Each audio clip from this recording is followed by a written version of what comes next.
नमस्कार, हरिओम।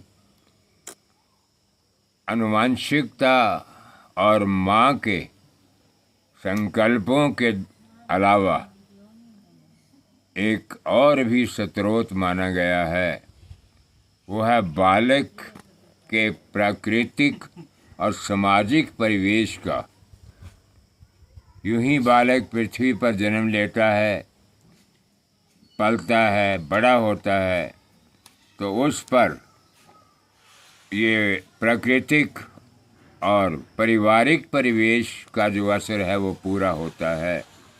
आनुवंशिकता का एक भाव है इनहेरिडिटी।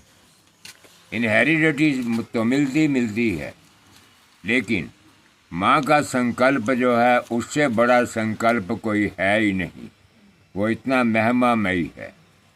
अब संकल्पों के, इन सब संकल्पों के अलावा एक और स्रोत भी माना गया है कि एक ही माता पिता की 3 संतानें होती हैं। तीनों का परिवेश एक ही होता है, लेकिन उन तीनों में स्वभाव, आचार विचार व व्यवहार अलग अलग होता है। वो क्यों?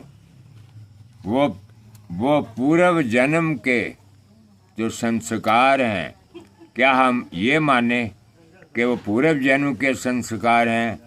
इसलिए हमें मानना ही पड़ता है कि पूर्व जन्म के संस्कार जो हैं वो एक महत्वपूर्ण स्रोत माना गया है।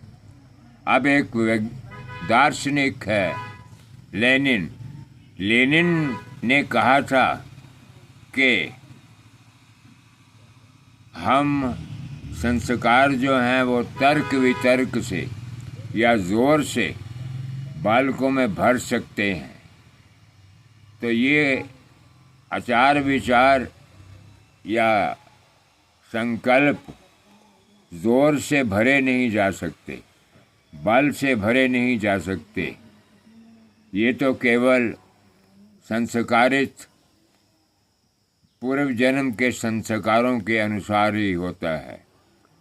तो इसलिए बालक के चरित्र का निर्माण जो है वो इनहेरिडिटी, परिवार के सदस्य और उसका स्कूल, उसके अध्यापक, ये सब कर देते हैं। उसमें उसके संस्कार बनते हैं। संस्कार को डालने में माता पिता, माँ के संस्कारों का बहुत महत्व होता है।